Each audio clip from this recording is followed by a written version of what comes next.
Madame, Monsieur, bonsoir. Merci d'être avec nous sur l'ORTM. Bienvenue dans ce journal. Le haut représentant de l'Union africaine pour le Mali et le Sahel poursuit ses rencontres avec les autorités maliennes. Pierre Buyoya était cet après-midi chez le président de l'Assemblée nationale par intérim. Avec Younousi Touré, l'ex-chef d'État burundais a échangé sur la crise institutionnelle et sécuritaire au nord du Mali. Rencontre suivie par Bourama Traoré. À la crise malienne, une mobilisation forte des Maliens. Un message du haut représentant de l'Union africaine pour le Mali et le Sahel.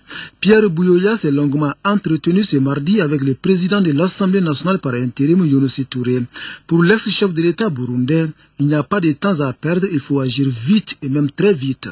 J'ai discuté avec le président de l'Assemblée et ses collaborateurs du rôle que devrait jouer cette institution, en particulier pour renforcer la transition, pour préparer les élections, pour préparer la feuille de route qui a été demandée par la communauté internationale à travers le concept stratégique.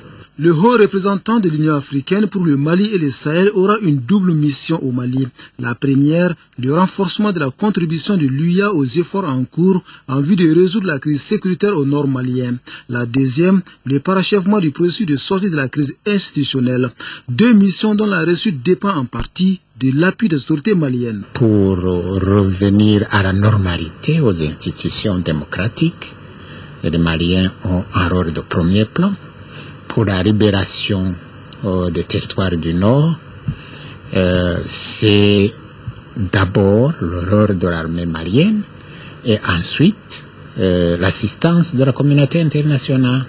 Nous, les acteurs de la communauté internationale, on ne peut pas faire grand-chose s'il n'y a pas une détermination des Maliens pour trouver une solution à la crise. Le haut représentant de l'Union africaine pour le Mali et le Sahel quitte donc l'Assemblée nationale avec cette conviction, celle de voir le Mali recouvrer rapidement son intégrité territoriale et sa stabilité politique.